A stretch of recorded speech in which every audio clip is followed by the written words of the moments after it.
A gente vive numa sociedade onde a gente não pode parar. A gente, inclusive, não tem o direito de adoecer. E agora a gente tem um vírus que se beneficia justamente disso. E o que ele precisa é que a gente continue as nossas vidas sem parar.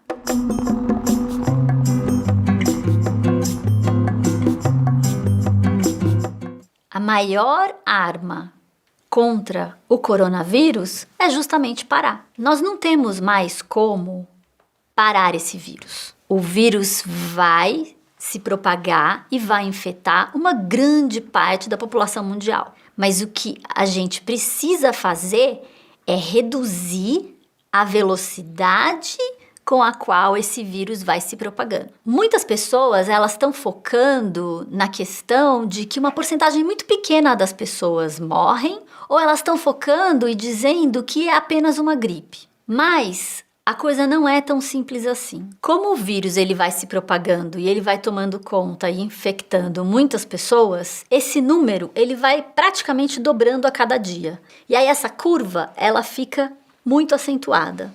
E isso aumenta o número de pessoas que precisam de assistência hospitalar. E chega num ponto dessa curva onde o sistema de saúde não dá conta de tratar de todo mundo. Então, o que nós precisamos fazer? Reduzir a velocidade como o vírus se propaga para artificialmente reduzir o número de infectados que têm sintomas e que precisam de assistência hospitalar todos os dias.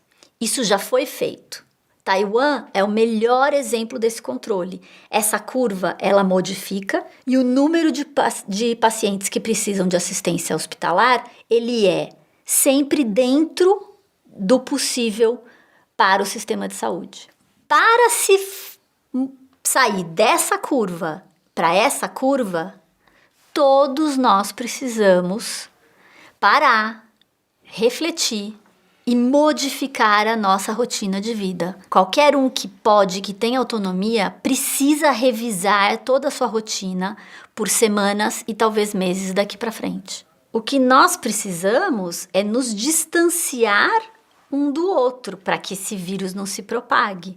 A melhor arma é o isolamento. Só que esse isolamento social, esse distanciamento social, justamente por sermos seres sociais, ele traz danos psicológicos. Nós não queremos nos sentir aprisionados, nós não queremos nos sentir isolados. A gente estava até agora em contato físico e social o tempo todo, mas ligados no celular. E agora vem um vírus que faz com que a gente, na verdade, mude o comportamento e faça um bom uso do celular. Porque agora nós precisamos estar mais afastados fisicamente, mas nós podemos estar todos unidos pelo celular. De acordo com a ONU, essa pandemia é uma pandemia que pode ser controlada. Então, qual é o grande problema aqui? Parar tem um custo econômico gigantesco. E não parar pode custar muitas vidas. Refrisando, uma grande parte da população mundial vai ser infectada.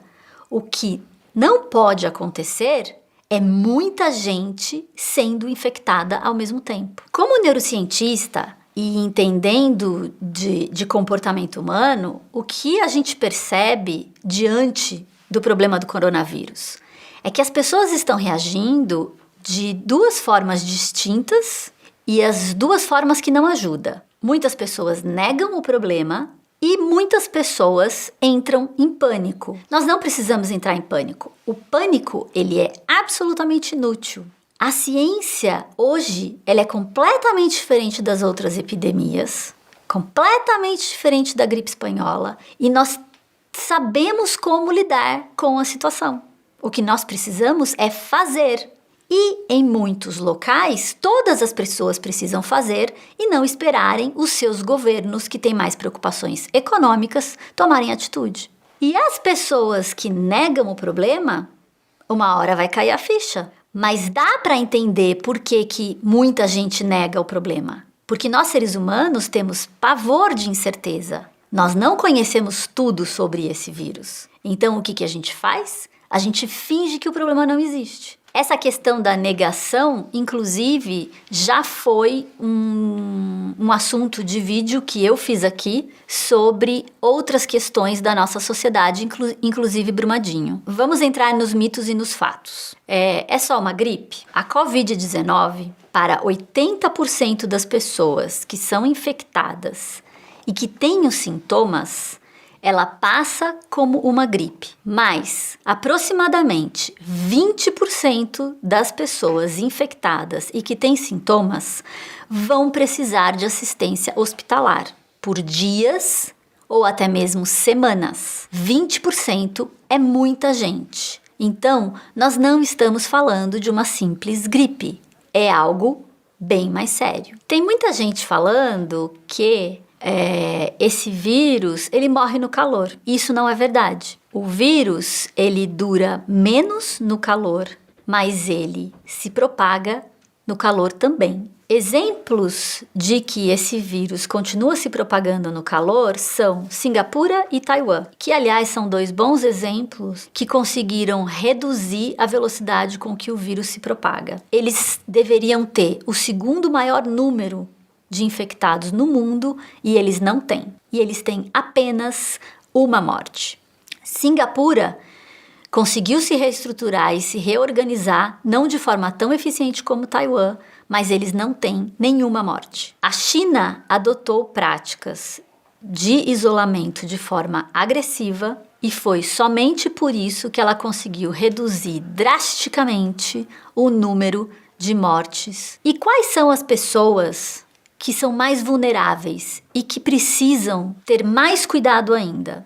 Todos os idosos. Quanto mais velho, maior o risco de desenvolver um quadro grave. Além disso, pessoas com problemas respiratórios, hipertensão, diabetes e problemas cardíacos.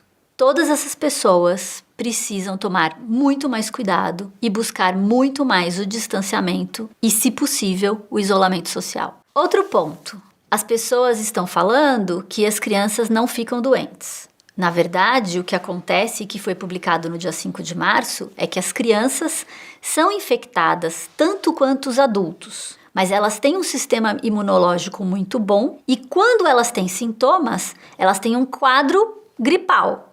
Mas o problema da importância do distanciamento social é que elas transmitem esse vírus para outras pessoas. Então, as crianças que continuam indo para a escola e têm pais ou avós idosos, elas podem estar sendo infectadas e passarem esse vírus para pessoas que são de risco. Muita gente acha que basta melhorar a higiene pessoal e que usando álcool gel ou lavando as mãos por mais tempo é o suficiente para que não seja contaminado, mas isso não é verdade. Isso ajuda, mas não evita, e só isso não é suficiente, como já foi falado.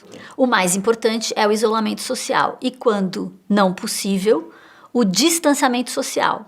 E isso principalmente de pessoas que apresentam algum sintoma. O que a gente precisa saber sobre o tempo de incubação do vírus? Os estudos indicam que, em média, o vírus fica incubado durante 5 dias ou 6 dias. Mas o tempo de incubação pode ser de 0 até 24 dias. O que é importante também a gente levar em consideração e que já está sendo uma conduta utilizada até mesmo em países ricos. Se você tem os sintomas da Covid-19, que podem ser um estado gripal, uma tosse seca ou até mesmo uma febre, o ideal é que você fique em casa, se isole ao máximo, porque se existe a suspeita de você ter o vírus para você não passar para outras pessoas, mas não é para sair correndo para o hospital, porque muita gente desenvolve esse quadro, não tem o coronavírus, e indo ao hospital você aumenta as chances de ser infectado. Ficando em casa e cuidando do estado gripal é a melhor forma de lidar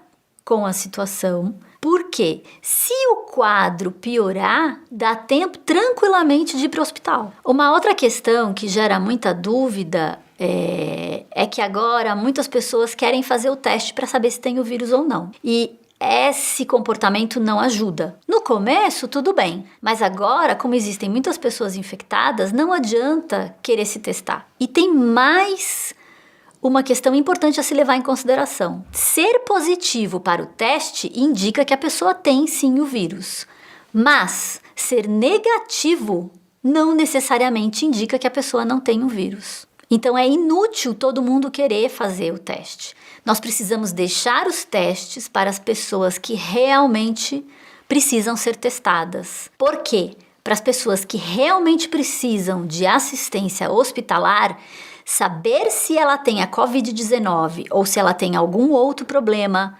pulmonar ou respiratório de outra ordem é fundamental para definir o tratamento. Nós estamos vivendo uma pandemia e que é uma crise muito grande. É uma crise que traz uma oportunidade gigantesca para todos nós, porque nós temos a oportunidade de reduzir a velocidade com que o vírus se propaga. Então, na verdade, nós, seres humanos todos, temos aqui uma oportunidade muito grande de sermos líderes nessa campanha contra a propagação do vírus. E esse é um trabalho colaborativo. Quanto mais as pessoas cooperarem, mais devagar o vírus vai se alastrar. E em países como o nosso, de um histórico de pouquíssima confiança nos governos, essa cooperação, esse trabalho colaborativo,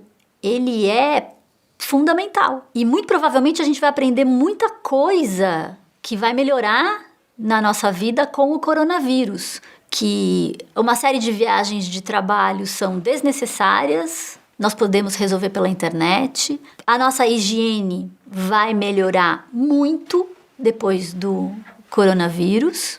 E nós vamos repensar, muito provavelmente, em uma série de estruturas de relações de trabalho, relações econômicas. Tem muita coisa boa que a gente pode aprender com tudo isso. Eu não sou infectologista, mas eu sou cientista. Eu estou há muitas semanas acompanhando o coronavírus, muito antes, inclusive, da doença receber o nome Covid-19. E como cientista, eu tenho o dever moral de fazer a divulgação da ciência, porque esse momento da nossa história é um momento de que em poucas semanas nós tivemos uma produção de conhecimento científico gigantesco para a gente aprender a lidar com o coronavírus. Aproveite esse tempo, que o ideal é o isolamento social. Inscreva-se no nosso canal, porque nós temos centenas de vídeos sobre conhecimento.